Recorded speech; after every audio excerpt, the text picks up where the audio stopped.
Beneran kopi aja. Satu Rojab saya berangkat dari Kudus sampai Pandeglang setiap bulan ya 30 hari. Nah, Berarti sebenarnya Papa itu asalnya dari mana, Pak? saya Kudus. Dari Kudus ke Banten gitu, Pak? ke Pandeglang, Ke ke Pandeglang. Pulau Merak, Nah, ya ke pokoknya keliling ke Banten lah. heeh. Ada Malingping, ada Petir, ada langsung ini perjalanan pulang mau ke Jawa Timur, wilayah Jawa Timur.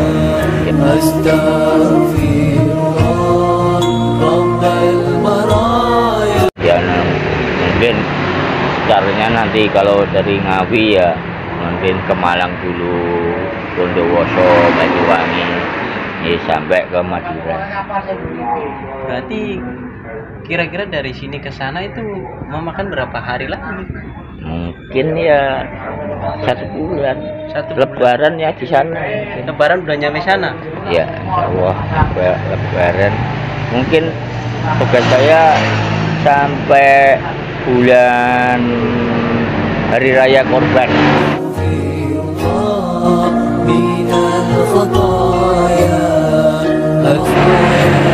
Selesai baru pulang. Karena ngerokok nggak? Iya, kereta ya? Tadi ya sekedar motivasi itu hanya satu.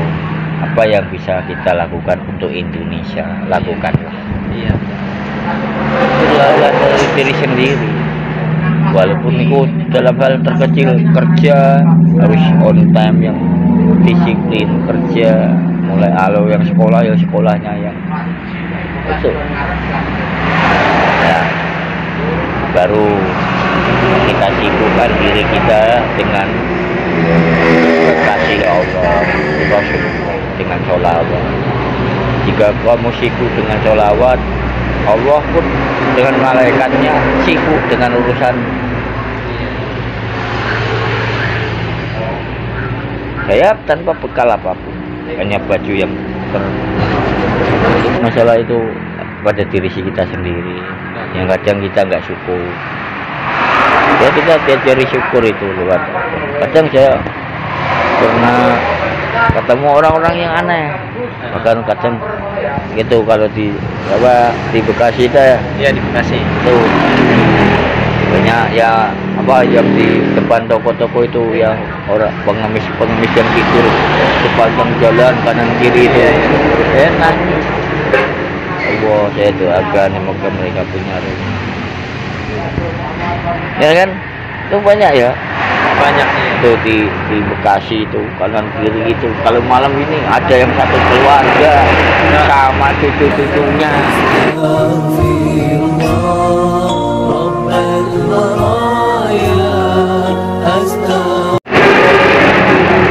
Ada yang sama istrinya, ada yang pokoknya Masya Allah. Intinya mungkin mereka nggak punya rumah, mungkin Iya, itu. pulang ke mana kan. Iya. Jadi tidur sedapat-dapatnya aja lah. Iya. Itu kan membuka mata hati kita. Kenapa ya hidup di kota itu memang sangat keras, tapi lebih dan di sekarang juga padat ya, padat Insya Allah. Ya, sebenarnya sih kalau mungkin tiap orang saling membantu gitu, punya rasa ikhlas lah, punya rasa kasihan atau gimana, mungkin kayak gitu mungkin semuanya tertolong. Cuman orang kan zaman sekarang kan pada mendingin diri sendiri. Nah ini belajar ini harus utamakan itu. Apapun perintah itu prinsip orang Yahudi. Yahudi itu menguasai dunia, ya kan? Semua pabrik milik orang-orang Yahudi, rata-rata Nasoro Yahudi. Mereka satu kelebihannya yang patut kita tiru, bahkan seharusnya yang harusnya kita yang menjalankan itu taat kepada ibu. taat pada orang tua lah. Dia kalau sama ibunya seperti sama dewa. Bahkan orang Islam harusnya Mas ya, sudahkah kamu pernah membersihkan jalan hidupmu? Surganya ibu di telapak kaki. Pernah kamu mencuci kaki ibu? Pernah kamu cium?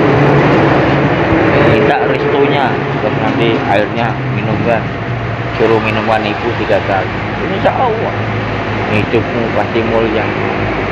Itu bukan muslim, kita itu keramat kita. Jangan kita doa sana, minta doa sana, tapi sama ibu.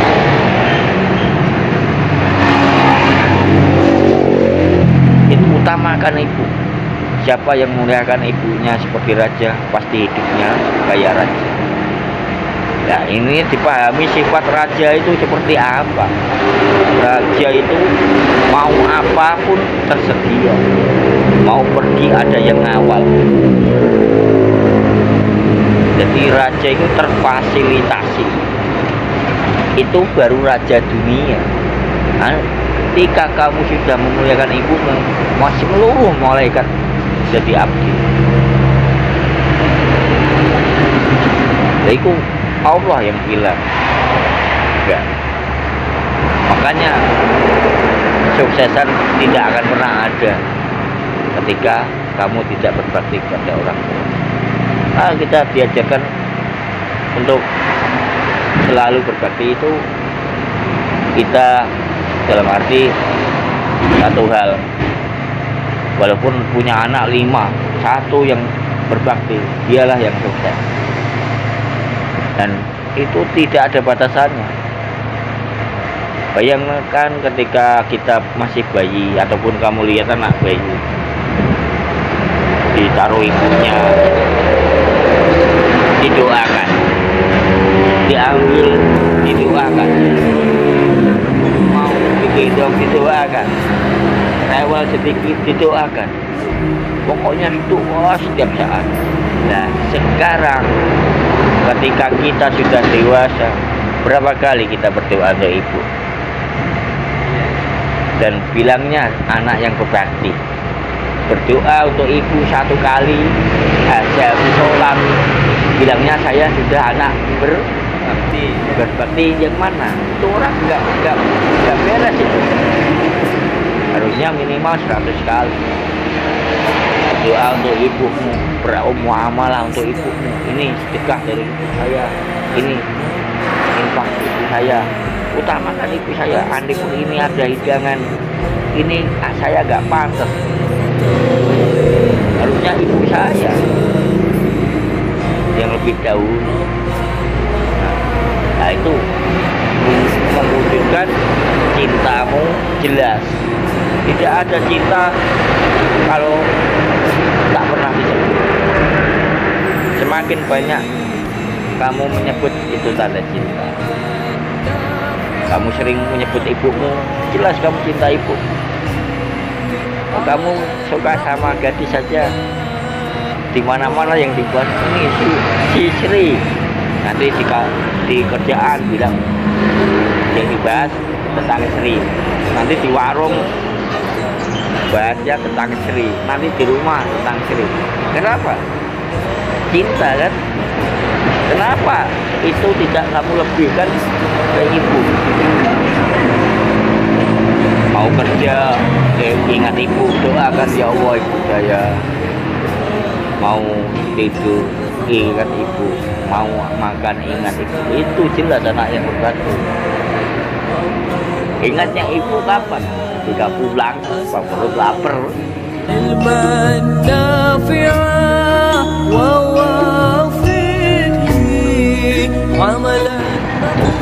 Kan aneh, bilangnya anak berbakti.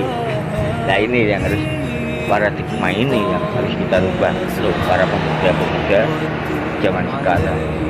Silakan apa modern ataupun penuh dengan fasilitas dunia, tapi jangan lupakan ibu, karena ibu lah semua bisa kamu raih. dari orang tua. Iya pasti.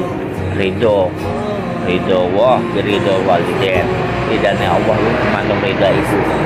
Syukur-syukur bagi yang ibunya masih bisa kamu cuci itu kaki beliau sampai dari syukur dan kamu cuci, kasih air di baskom itu. Ini jalan.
Harus dicuci, nunggu bisikan baru pulang.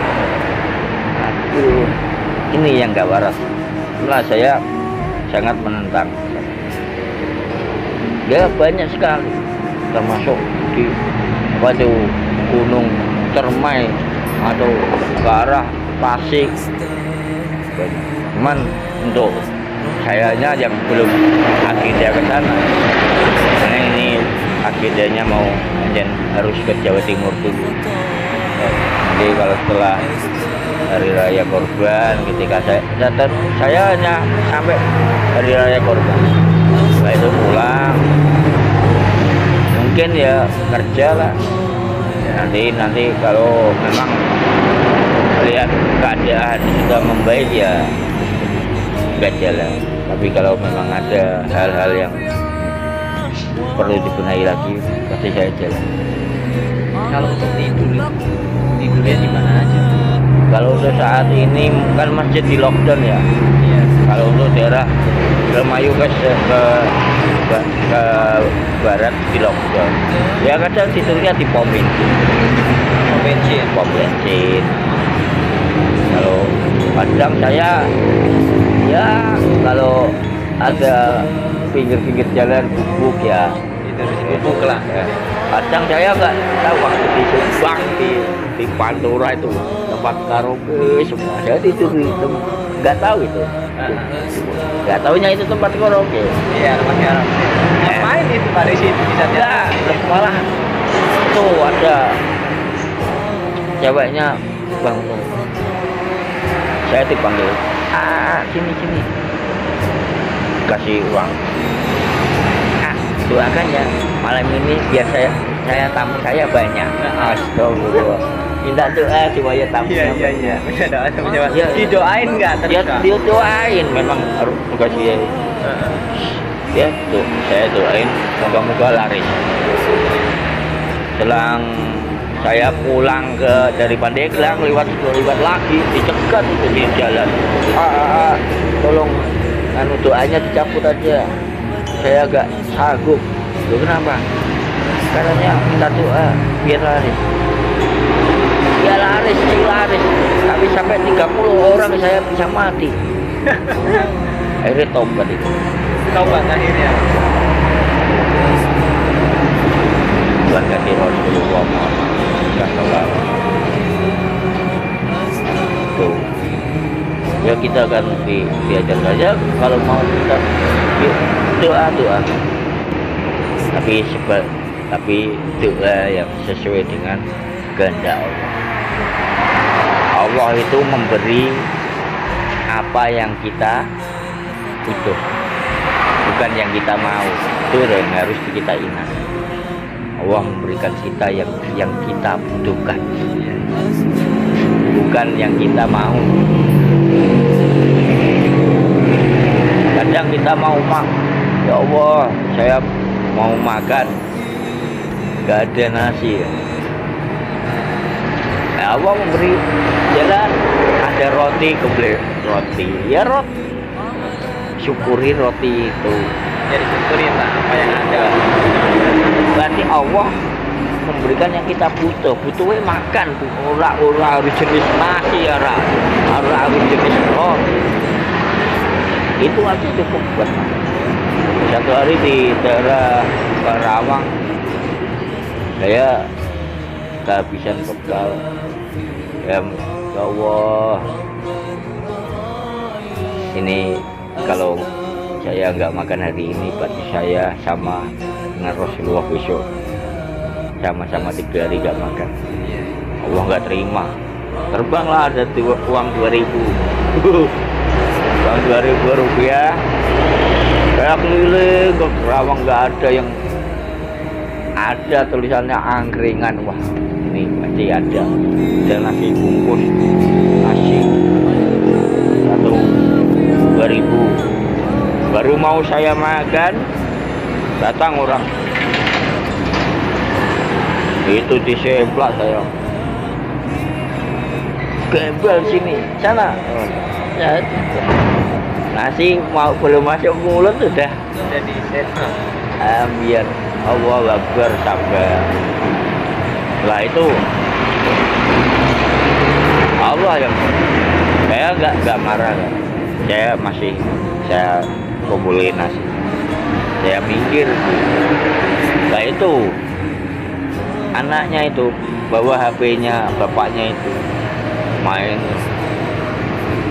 bapaknya sibuk kan, kalau karena angkringnya modelnya mentahan baru dibakar gitu dulu gitu kan. Nah, saya dulu bakar, anaknya main HP-nya dibuang ke jalan, enggak ada tembok. Marah ini si bapak, anaknya dipukul, kejam.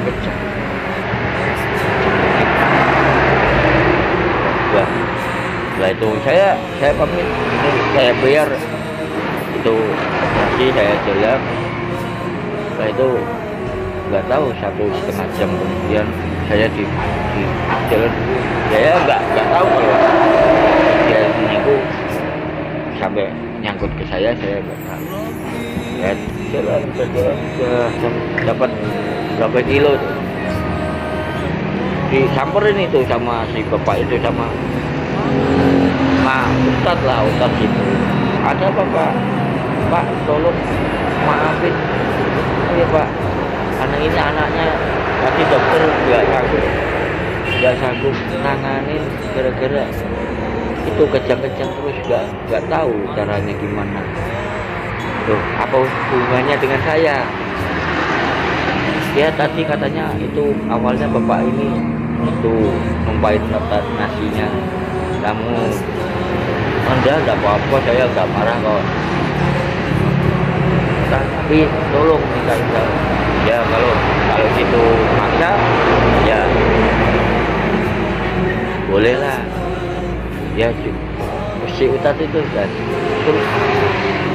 pukul aja si bapak itu mulutnya sekeras-keras dipukul itu sadar ya. Makanya besok hati-hati Pak. Semua manusia itu ya boleh memanfaatkan, tapi jangan sampai menghina lah. Semua ciptaan Allah.